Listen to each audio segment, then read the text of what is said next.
extremely good. And I think for any places that one receiver may lack, any area of their game that they may lack, I think another receiver may fill it apart or fill it up. So like Chim and me, I think we do a very good job of playing opposite sides of the field with each other. Like Chim does a very good job of stretching the field deep and also being a very technique sound receiver. And I go up and make plays on the ball, and I'm a get the ball in my hands type of guy and make a play. So I think and then also Will, who also was playing in the slot for us in the spring. I think he does a very good job of winning deep as well and catching those difficult balls over the middle. So I think we do a good job of just being close and just rooting each other on, but also just covering up those weak spots if there is any weak spots in each other's game.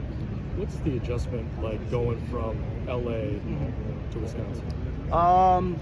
Actually, I wouldn't say it was that bad. I mean, in the winter, it was kind of a culture shock coming from the winter, that coldness to, coming from that obviously that warm weather, sun is always out weather, to here, where it was probably like my first day was like 5 degrees. And it was a culture shock for sure. But I think the city of Madison really caught me by surprise, like it will anybody that comes here, because I think it's like a city in its own right, where it's like Los Angeles, not necessarily more so like star-studded like Los Angeles, but it's like a city. It's very progressive, and a lot of people are here living their lives and living at a similar pace to Los Angeles, maybe slower, maybe a lot nicer than Los Angeles people are. But I like how it's a functional city, and it's very lively. So.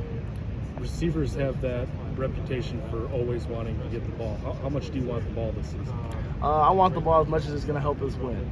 If having the ball in my hand every single play is going to help us win, I want it. If having the ball in my hand 1 or 2 times a game helps us win, I'll take that as well. So that's what another reporter had asked me as well, was like how much does being on the field and all those different things go into the camaraderie and the energy in the room. I think winning kind of solves all those different things, right? Once you're winning football games like those LSU's of 2019, those Alabama's of 2018s, where they had star-studded receiver rooms.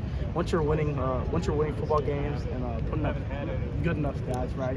Putting up good enough film, you have the opportunity to get drafted. I think that's everyone's goal, and that's my goal at the end of the day. So winning football games is kind of what that number says. Of course. CJ, what stood out to you about Phil Longo so far? So far is his intelligence with the football game. I've been around a lot of intelligent offensive minds in my life, and I've been blessed to have that. And I think Coach Longo is right there up with that. And I think his excitement to be in here every single day is also something that I love. Like this dude, and I'm a guy that comes in here and watches film on my own time, and comes in here and works out different times. Every time I'm here, Coach Longo's in here. And I love that, because you want to see the people that are around you and the people that that you're putting your trust in to work as hard as you and put as much in as you are. So I think that was the one thing that really caught me by surprise, because sometimes coaches go to a place and they go to different places and maybe they don't put in as much effort as you want to see. I think Coach Longo's the opposite of that. He's putting in more effort than anyone in college football. So. What stands out about Will Pauling for you? Oh, I love Will's game.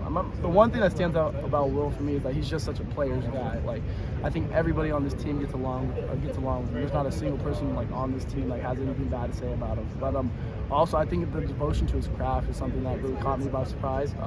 Like I said with Coach Longo, he's another guy. Every time I'm in here, he's either leaving or coming in. So I think that's something that you really sets a tone for the receiver room. And then also he's just the baller at the end of the day. He makes plays and he goes out there and does his thing. And he's really quiet about it, right? He's not talking smack, but he'll give you a little shoulder or something. So it's awesome. There's been talk on both sides of the ball about finding 22 guys that can play, just so you stay fresh. Sure, definitely. I would think that would create competition too, though, right? A healthy competition. Is that how it's been? Yeah, competition is needed for everybody to get better in this drive and continue being the best that we can be as a team and the best we can be as individuals. So I think the amount of competition we have in the room right now is really good. We have 8 or 9 guys that can honestly play, and I think we'll end up playing 6 or 7 guys at the end of the day.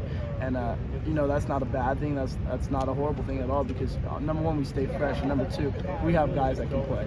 It's not like we're gonna put guys in there that are hazards to the game or that aren't gonna help us.